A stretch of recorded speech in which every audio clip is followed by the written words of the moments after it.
लोक निर्माण विभाग के भवन क्रमांक 64 पर स्थित दफ्तरी वाला जो मकान राइट नाउ अभी जो अवस्थित है बालाजी मंदिर के सामने सिटी कोतवाली के पास, उसमें नामांतरण की दूषित प्रक्रिया व रजिस्ट्री की दूषित प्रक्रिया की वजह से उनके जो विभागाध्यक्ष के द्वारा जो प्रतिवेदन के आधार पर नगर पालिका के 3 कर्मचारियों के ऊपर प्राथमिकी दर्ज कराई गई और रजिस्ट्रार ऑफिस के 2 कर्मचारियों के ऊपर प्राथमिकी दर्ज कराई गई 318(4) के तहत। जैसे जैसे क्या बोलते ये प्रक्रिया में और भी लोगों के नाम यदि उजागर आ रहे हैं तो उनके ऊपर जिला प्रशासन क्या बोलते फर्दर एक्शन लेने के लिए भी प्रिपेयर है। इसमें जिस प्रकार की नामांतरण की प्रक्रिया को विधि के सम्यक अनुक्रम में अनुचित तरीके से, मतलब उसको ये कह सकते हैं कि विधि का जो पालन किया जाना चाहिए उस प्रक्रिया का पालन नहीं करते, कूट रचना के द्वारा सीएमओ के प्रतिवेदन के आधार पर जो नीचे का जो अमला है उनके द्वारा जो मनगढ़ मतलब क्या दस्तावेजों के कूट रचित और मतलब ओवर राइटिंग के द्वारा जिस प्रकार का ये नामांतरण किया गया वो बिल्कुल भी उचित नहीं था, जिसके लिए उनके खिलाफ क्या बोलते हैं प्राथमिकी दर्ज किया गया। तो सेम उसी प्रकार की जो तत्कालीन जो आपका जो सब रजिस्ट्रार थे उनके द्वारा भी और जो एक दस्तावेज लेकर उनके द्वारा भी विधि के सम्यक अनुक्रम का पालन नहीं करने के उनके ऊपर प्राथमिकी दर्ज कर दी गई। इसके लिए अभी तक पूरे जिला प्रशासन ने अभी तक जो भी पीडब्ल्यूडी के 2 कर्मचारी, एक तो इनका एक राजाराम कुशवाहा और दूसरा एक विजय खरे जो क्या बोलते हैं सहायक ग्रेड 3 है, और राजाराम कुशवाहा स्थायी कर्मी है, उनको भी शोकाज नोटिस जारी किया गया है। चूँकि राजाराम क्या बोलते कुशवाहा स्थायी कर्मी है इसलिए उनको उनके चूँकि सक्षम उनके अधिकारी उनके नियुक्त अधिकारी ऐसे ही होते हैं तो उनको कार्रवाई करने के लिए है। फर्दर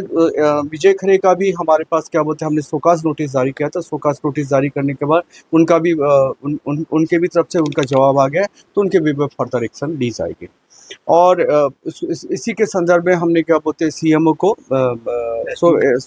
शोकाज नोटिस डाले, एसडीओ को कमलेश मिश्रा को अनुशासनात्मक कार्रवाई के लिए ऊपर लिखा है। उसके साथ ही हमने क्या बोलते हैं डीआर को भी नोटिस काटा है और अभी जो तत्कालीन जो सीएम है उसको भी क्या बोलते हैं शोकाज नोटिस तत्कालीन जो वहाँ पर कार्यपालन यंत्री थे और तत्कालीन जो कार्यपालन यंत्री थे और उसके पूर्व जिन्होंने कोर्ट में अपना जवाब दावा प्रोफेसर मिस्टर सिद्दीकी और राम स्नेह शुक्ला, इनके ऊपर भी क्या बोलते हैं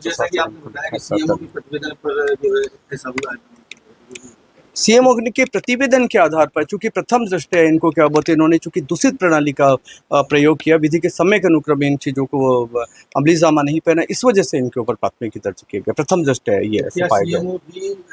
इस कार्रवाई की जल्दी आ रही नहीं, सीएमओ को भी क्या बोलते शोकाज नोटिस जारी किया गया और यदि उनका प्रत्युत्तर यदि संतोषजनक हो तो निश्चित जो भी क्या बोलते हैं होगा उनको फर्दर। पीडब्ल्यूडी के अधिकारियों की कितनी मिली भगत लग रही सर, जो बड़े अधिकारी हैं आज तक कितने 2024 उनके ऊपर त्रिस्तरीय क्या बोलते हैं जांच समिति भी गठित की गई थी जिसमें एसडीएम और बागड़ी और क्या बोलते हैं पीडब्ल्यूडी के जो वर्तमान के ये आशीष भारती उनकी भी रिपोर्ट आ गई। मतलब बताया ना कि जैसे उनके ऊपर कार्रवाई के लिए भी लिखा जाएगा और लिख भी गया है और जो उनका प्रतिवेदन प्राप्त हो संबंधित विभागाध्यक्ष का प्रतिवेदन भी प्राप्त होगा उनके आधार उनके ऊपर क्या बोलते हैं जैसा भी है और क्या बोलते हैं अभी इसको ये पुलिस प्रशासन के भी संज्ञान में मामला है और जैसे जैसे फर्दर क्या बोलते स्टेप आते हैं जिला प्रशासन अभी इसके लिए क्या बोलते पूरे पेपर तैयार हो गया। पेपर तैयार करके लिए जो आशीष भारती जी है वो पूरे पेपर कलेक्ट कर रहे हैं और सरकारी वकील से भी उनका पिछले दिनों जब मेरे से भी संपर्क कर अभी 1-2 दिन में कल उनको जवाब। अभी क्या बोलते हैं उनके ऊपर अभी तो मैं कुछ कह नहीं सकता, लेकिन क्या बोलते फर्दर जब भी मतलब उच्च स्तरीय और क्या बोलते कोई दस्तावेज या मिलता है या उनके लापरवाही प्रति तो निश्चित अग्रिम कार्रवाई आरोप लग रहा है कि वही इस पूरे घटनाक्रम के जनक है। अभी तो क्या बोलते ऐसे नहीं, वो जो भी है आगे फर्दर क्या बोलते आता है कोई चीज तो निश्चित। शहर में करीब 500 करोड़ की ऐसी बिल्डिंग है पीडब्ल्यूडी की, 100 से ज्यादा दुकान है, कई भवन है जिन पर आज भी कब्जा है और प्रशासन अनदेखी कर रहा था। नहीं बिल्कुल उनको भी बिल्कुल आज ही मुझे क्या बोलते हैं कलेक्टर साहब ने निर्देश दिया है, उसके लिए क्या बोलते हैं हम 4 सदस्यीय समिति बना रहे और 4 सदस्यीय समिति के आधार पर प्रत्येक जो पीडब्ल्यूडी के भवन पुस्तिका में जो लिखा है उनका एकदम प्राथमिक से लेकर द्वितीयक और तृतीयक जो भी मकान है उनको क्या बोलते हैं ABCD ग्रेड के मकान है उनका पूरा ये हो जाएगी, जांच होगी और जो भी फर्दर अच्छा सर, एक सर प्रश्न और जैसी चर्चा है कि इसमें छोटी मछलियों का को जो है शिकार बनाया जा रहा है और बड़े मगरमच्छों को छोड़ा जा रहा है नहीं, प्रशासन द्वारा। नहीं इसमें बिल्कुल कितनी सच्चाई है? नहीं, और क्या जो नहीं, बिल्कुल बड़े लोग हैं, नहीं उन पर बिल्कुल कार्रवाई होगी? नहीं बिल्कुल नहीं, क्या बोलते किसी को भी बख्शा नहीं जाएगा, निश्चित क्या बोलते इसमें जो भी दोषी हो गए उनको सजा होगी, उनके ऊपर भी प्राथमिकी दर्ज होगी, लेकिन फर्दर सर इन्वेस्टिगेशन एक और इसमें सवाल है कि ऐसे 50 से ज्यादा